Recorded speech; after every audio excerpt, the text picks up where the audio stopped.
बिस्मिल्लाहिर्रहमानिर्रहीम। अस्सलाम वालेकुम नाज़रीन, मैं हूं वसीम अली और आप देख रहे हैं Wasim Ali official YouTube channel. नाज़रीन, दो बड़ी डेवलपमेंट्स हैं जिसके ऊपर आज के व्लॉग के अंदर बड़ा शॉर्टली कोशिश करूंगा बात करने की।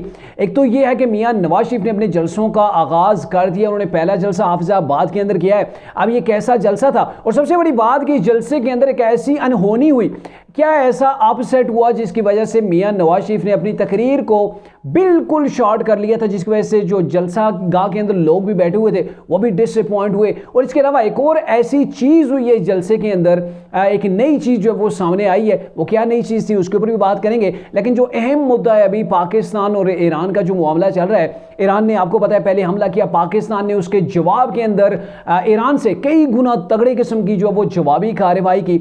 अब ईरान ने पाकिस्तान को अपने हमले के बाद क्या क्या तड़ियां लगाई थी, जिसके बाद पाकिस्तान का हमला जो है वो लाजमी बनता था। क्या कुछ अपडेट्स हैं अब तक की, वो आपके सामने रखेंगे। लेकिन उससे पहले मेरी आपसे होगी गुजारिश कि अगर आप हमारे चैनल के ऊपर नए हैं या फिर अभी तक आपने हमारे चैनल को सब्सक्राइब नहीं किया तो काइंडली अभी हमारे चैनल को सब्सक्राइब कर लें, बेल आइकन को प्रेस करना मत भूलिएगा।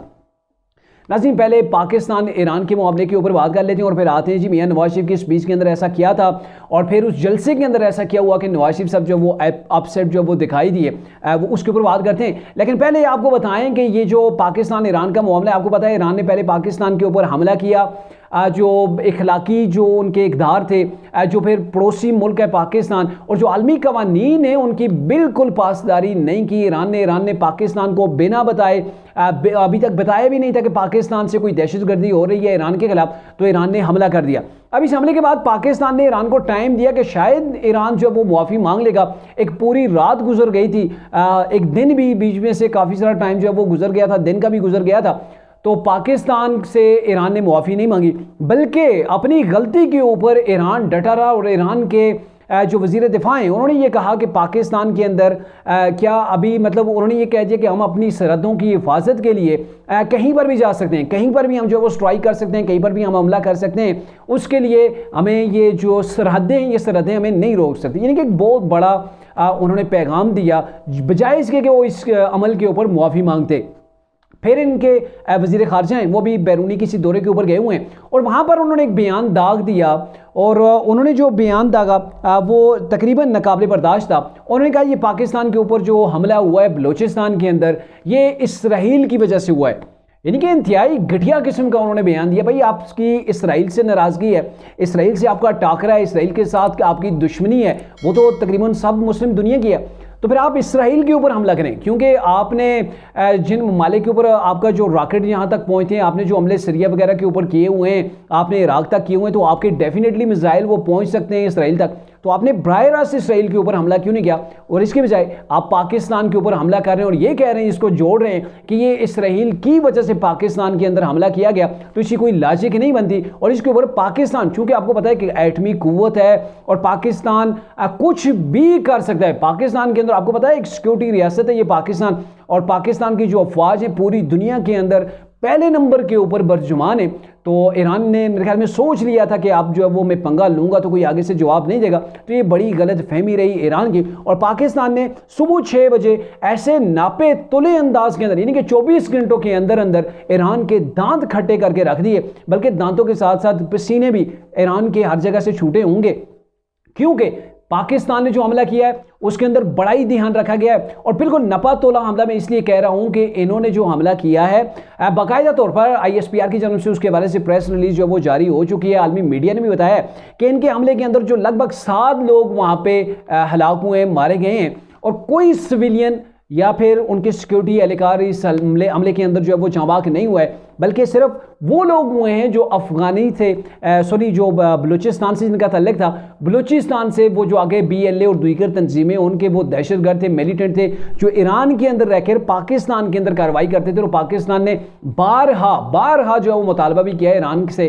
कि आप इन लोगों को पकड़ के हमारे हवाले करें या फिर इनके खिलाफ आप कार्रवाई करें, या आपकी सरजमीन इस्तेमाल करते हुए पाकिस्तान के अंदर दहशतगर्दी कर रहे हैं। तो क्या हुआ कि पाकिस्तान ने उसके अंदर ड्रोन भी इस्तेमाल किया, जदीद टेक्नोलॉजी का भी इस्तेमाल हुआ, हुआ, पाकिस्तान के JF-17 थंडर तैयारे ने ये जो है वो पूरा ऑपरेशन किया और इस ऑपरेशन के अंदर उन लोगों को उनके ठिकानों समेत जो है वो तबाह बर्बाद करके रख दिया। और अब ईरान की जानिब से भी बाकायदा इस चीज़ की जो है वो आ गई है, इस चीज़ की नफ़ी नहीं हुई है, बल्कि कहा गया कि बिल्कुल जी हमारा कोई जो है वो फौजी या दीगर सिविलियन जो है वो इस हमले के अंदर हलाक नहीं हुआ है, और बाकायदा तौर पर जो लोग हलाक हुए वो पाकिस्तानी, उनका ईरान से कोई तल्लक नहीं। मतलब जैसे उन्होंने बयान दिया था वैसा ही सेम पाकिस्तान ने भी कहा, और ये पाकिस्तान ने उनको एक मैसेज दे दिया है, आलमी दुनिया के सामने पाकिस्तान ने एक मैसेज दिया है कि हमने इल्लीगल कार्रवाई नहीं की है, जो वहाँ पे ईरानी थे उनको जो है वो टारगेट नहीं किया है। हालांकि जो ईरान ने टारगेट किया था वो सिविलियन आबादी को यहाँ पे टारगेट किया था। और दूसरा ये कि हमारी आप सरजमीन को इस्तेमाल करेंगे, हमारे ऊपर हमला करेंगे, तो आप ये मत सोचिएगा कि आपको हम माफ़ करेंगे। थोड़ा सा टाइम जो ईरान को मिला उसकी बड़ी वजह भी यही थी कि ईरान चूँकि पाकिस्तान का दोस्त मुल्क है, एक इस्लामी मुल्क है, और ईरान के साथ पाकिस्तान के मिसाली तल्लुकात रहे हैं। ये इंडिया के साथ जो कुछ चल रहा है ऐसा नहीं है। अब पाकिस्तान ने ईरान को एक मैसेज भी दे दिया है कि आप अगर इंडिया की हिमा के ऊपर चलते हैं, इंडिया के आगे जो है वो आप उसका एक खिलौना बन के पाकिस्तान के खिलाफ इस्तेमाल होते हैं, तो इसकी आपको हरगिज़ इजाज़त नहीं दी जाएगी। और पाकिस्तान ने भी ये थोड़ा सा सोचा, क्योंकि ये जज्बाती चीज़ नहीं है। आप देखें अफगानिस्तान के साथ पाकिस्तान की टक्कर है, इंडिया के साथ जो बॉर्डर है वहाँ पर इंडिया के साथ पाकिस्तान के हालात कशीदा रहते हैं। अब रह गया है चाइना और ये ईरान रह गए, और एक चाइना ही बाकी रह जाएगा। और पाकिस्तान का अगर कॉन्फ्लिक्ट बढ़ जाता है ईरान के साथ तो भी पाकिस्तान के लिए अच्छा नहीं है। लेकिन पाकिस्तान ने एक मैच्योर जो है वो स्टेप उठाया है, वार भी कर दिया है, दुश्मन के दांत भी खट्टे कर दिए, और उनको मैसेज भी दे दिया कि आप दोबारा आप ऐसी गलती करेंगे तो उसके नतीजे बड़े संगीन निकलेंगे, आपको हम ऐसे मुआफ नहीं करेंगे।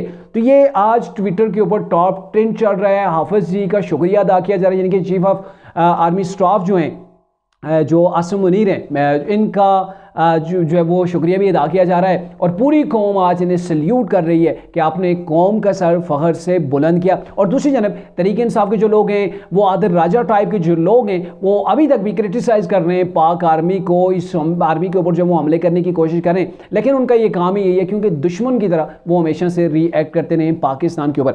अब आते हैं जी दूसरा जो हमारा टॉपिक है, मियाँ नवाज शरीफ ने अपने जलसों का आगाज़ कर दिया। जो लोग कहते थे कि नवाज शरीफ जो है वो मुस्लिम नून से अभी तक वो बाहर नहीं निकल रही, मैदान के अंदर नहीं निकल रही, वो अब मैदान के अंदर निकल चुकी है, छा भी चुकी है। और जो जलसा था हाफिजाबाद का, नो डाउट कि एक बहुत बड़ा जलसा था, बहुत बड़ा क्राउड था। मियाँ साहब ने वहाँ पे स्पीच की, चूँकि लगभग तकरीबन 10-12 मिनट की स्पीच थी। मियाँ साहब की 12 मिनट के ऊपर तकरीबन लगभग मुहित थी मियाँ साहब की स्पीच, और मियाँ साहब ने वहाँ जाकर हाफिजाबाद की हवाम का शुक्रिया अदा किया। लेकिन जो अहम चीज़ है जो हमें नहीं देखने को मिली वो ये थी कि चूंकि एक जो बड़ा लीडर होता है वो एंड में तकरीर करता है। पहले सारा अफजल तारड़ जिनका ये हल्का है, उन्होंने स्पीच की, ज़बरदस्त किस्म की स्पीच थी।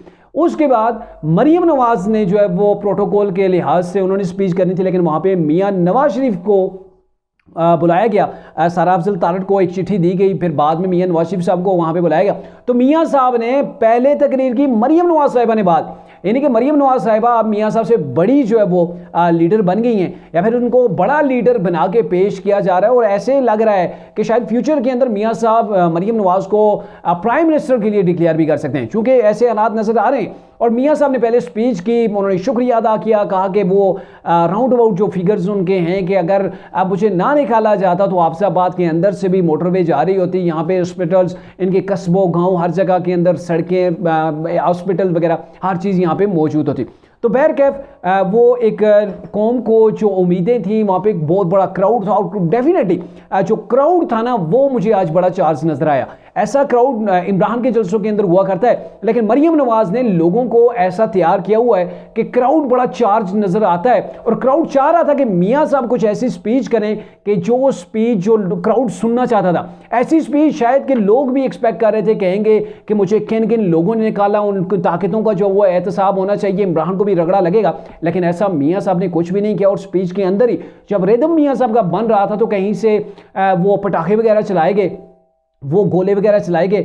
तो फिर क्या हुआ कि उसके बाद मियाँ साहब एकदम घबरा से गए, जैसे उनका दिल बैठना शुरू किया। उन्होंने रोका, नहीं रोकें रोकें रोकें, ये कौन चला रहे हैं, इन्हें बंद करें बंद करें बंद करें। ये कोई बार कहता है, कोई 2 बार कहता है तो वो चीज़ स्टॉप हो जाती है। नहीं, मियाँ साहब ने प्रॉपर, यानी कि यूँ लग रहा था कि शायद उनको कोई तकलीफ हो रही है, जैसे वो इसको अच्छा फील नहीं करे, तो उन्होंने बड़ा तासर दिया कि इसे बंद करें। अभी 1 मिनट लग गया, आधा मिनट लग गया उन चीज़ों को स्टॉप करते हुए। तो मियाँ साहब ने फिर फौरी तौर पर अपना खिताब मुख्तसर किया और कहा कि मैं अब जो है वो अपना खिताब जो है वो बिल्कुल छोटा सा करूंगा। मेन खिताब मरियम नवाज साहिबा की जो स्पीच होती है डेफिनेटली वो आपने देखी है काफ़ी टाइम से, जब मियाँ साहब यहाँ पे मौजूद नहीं थे, पाकिस्तान के अंदर पार्टी को उन्हीं ने सहारा दिया है। तो जो मरियम नवाज की स्पीच थी वो तो उसी तरीके से उमूमी तौर पर जिनकी उनकी स्पीच होती है, लेकिन यहाँ पे क्राउड को शॉक ये लगा, काफ़ी क्राउड मुतासर भी हुआ कि मियाँ साहब की वजह से हम यहाँ ग्राउंड के अंदर आए हैं, यहाँ पे पहुंचे और मियाँ साहब ने खिताबी जो है वो बिल्कुल शॉर्ट सा कर ली है। जो उन्हें स्पीच करनी चाहिए थी वो स्पीच नहीं की है, तो काफ़ी लो हुआ है क्राउड। उसके बाद क्राउड मेरे ख्याल में वो काफ़ी परेशान भी था कि ये मियाँ साहब को हो किया गया है कि अचानक से मियाँ साहब को जो स्पीच उन्होंने मीनार पाकिस्तान लाहौर के जलसे के अंदर की है उस टाइप की स्पीच तवक्को की जा रही थी, लेकिन मियाँ साहब ने ऐसी कोई स्पीच नहीं की, बिल्कुल मुख्तसर स्पीच की और मेन स्पीच सारा अफजल तारड़ साहिबा और मरियम नवाज साहिबा के हवाले की गई। उन्होंने ये मेन स्पीचें की, लेकिन आई डोंट नो क्या प्रॉब्लम्स थी, क्या वो पटाखों की वजह से मियाँ साहब का दिल बैठ गया था या फिर वो अपसेट हो गए थे या जो उनका रिदम था वो टूट गया था या कोई और उनकी हेल्थ इशू थे। लेकिन ये है कि मियाँ साहब की जो स्पीच एक्सपेक्ट की जा रही थी वो मियाँ साहब ने आज स्पीच नहीं की।